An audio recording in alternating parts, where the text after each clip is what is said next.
Hello everyone, welcome to the session. In our previous session, we have learned about filling up the prospectus, getting it registered in the register of companies, and submitting the prospectus to various people, including and then advertising,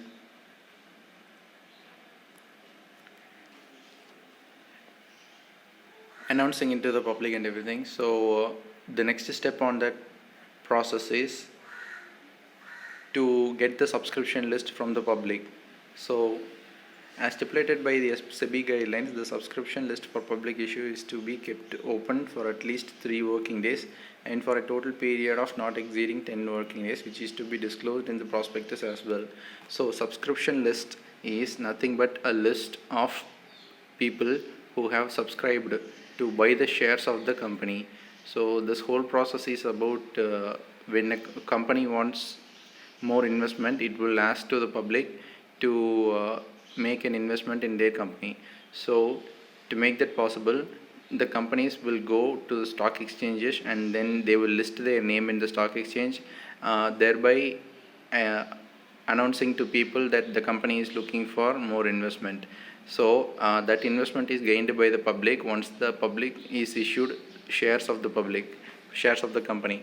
So after the company is ready to issue the shares, each individual public, whoever who wants to invest in the company will send a notice to the company saying that I want this much amount of shares of your company and I will take for the money that you have mentioned in your prospectus. So if the prospectus of the company mentions that the company's shares are worth 100 rupees per share, the investor is ready to invest 1 lakh, means the investor will say that I am ready to buy 1000 shares of your company for rupees 1 lakh. So all the list of investors who are ready to buy the shares and how many amount of shares are they going to buy it, everything will be in the subscription list.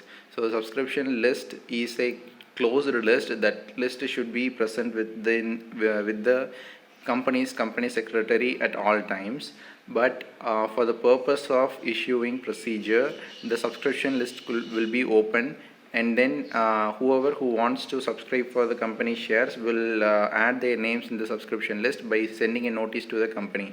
So if a company perceives that the person, a particular investor is buying in its shares, it will add their name into the subscription list, and that process will go on for 3 days, minimum period of 3 days according to SEBI guidelines, but not more than 10 days.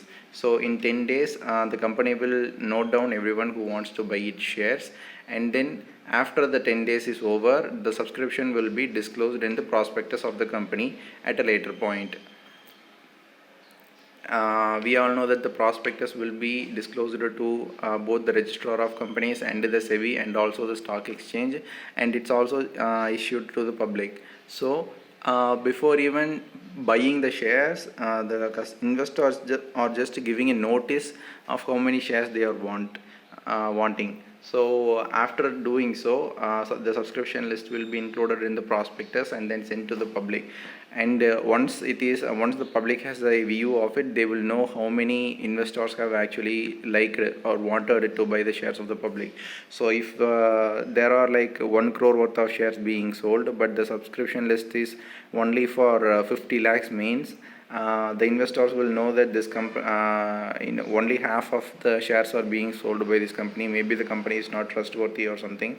They will have assumption like that. So even after an investor agrees to subscribe to the shares of the company, they can withdraw the subscription after they can see the prospectus. So that happens in a lot of companies. And a separate bank account is opened for the purpose of collecting the proceeds of the issue. Proceeds of the issue means nothing but whatever the investment that is acquired from the public.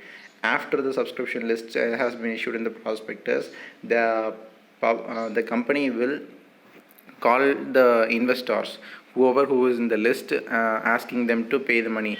For example, if the company subscription list is actually oversubscribed, the company has issued only 1 crore worth of shares, and company has people have subscribed up to like 95 percentage or 100 percentage or even 105 percentage.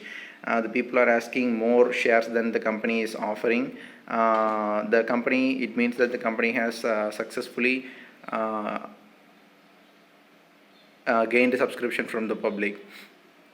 Once it is done, the next step is for the companies to ask money from the investors, who has registered their name on the list, and according to the registry, they will send a notice to the investors asking them to pay shares. They will not ask to pay shares if a share is worth 100 rupees, means they will not ask them to pay 100 rupees upright. It's not a one-time payment. They might ask first 10 rupees and then another 30 rupees and 30 rupees and then 30 rupees, or first 50 rupees and then 50 rupees per share, obviously. So if a person is buying 1000 shares now, he will first pay 10 rupees per share, that is 10,000 rupees, and then another 30,000 rupees and then another 30,000 rupees, so on, until the whole amount is paid. So that's how the company accepts the money from the public, and whatever the money has been acquired from the public, that will be stored in a separate bank account, not the company's account.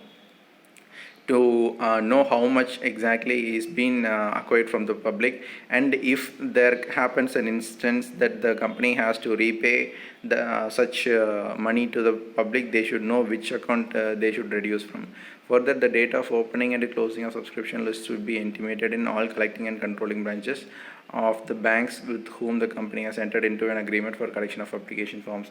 So that is generally the merchant banker. Like we have seen, merchant bankers are the one who takes care of these facilities for the company, and the merchant banker will let the investors know about the subscription list and when the subscription opens and closes. Minimum subscription, I have explained this before, but minimum subscription means nothing but a company's investment status, how much a company can acquire from the public. It means if the company has issued shares for 1 lakh, but the people, 1 crore, but the people are not willing to buy the shares of the company for that much. Maybe only half of the shares have been subscribed. For example, 50 lakhs worth of shares have been subscribed, but the remaining shares have not been subscribed. It means that the company, even if the investors who have subscribed for the share paid in full amount for the shares, the company must refund the investors. So according to SEBI, if the company does not receive 90% of the issue amount from the public subscription, including development from underwriters, within 120 days from the date of the issue, the amount of subscription received is required to be refunded to the applications, which means the applicants.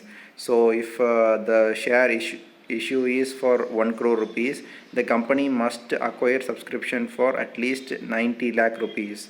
If it, like I said, if it only acquires for 89 lakhs 99,000 rupees also, the company must refund the entire amount to whoever who has paid the money.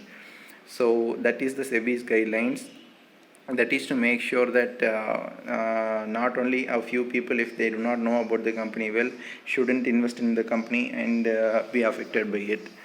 Development from the underwriters is something that it's like a brokerage. So underwriters are basically people with a lot of means.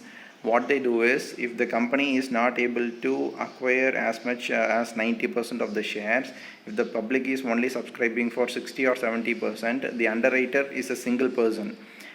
He will single-handedly buy the remaining 20 or 30 lakhs worth of shares from the company, saying that afterwards, when the public is actually interested in buying the shares of your company, I will sell it to them. For that time being, I will hold the 20 to 30 lakhs worth of shares, and for that purpose he will be paid an commission of up to 2%, 3% or 5% of the 20 lakh amount. So that is a very profitable business, but it's also a very risky business. So all these have to be done within 20 days of issue of prospectus, 120 days of issue of prospectus, and if any subscription, if the minimum subscription has not been done in the 120 days, the company should not only pay back the money, it should also pay interest for the money after the expiry of 130 days if it hasn't paid so far. So the company should initiate the refunding procedure, and it should close the refunding procedure within 10 weeks of closing of the subscription list, and pay interest if refunds are delayed for more than 8 days after this period. So those were some important guidelines that companies will follow. No matter how big or small the company is, they must follow these guidelines of SEBI.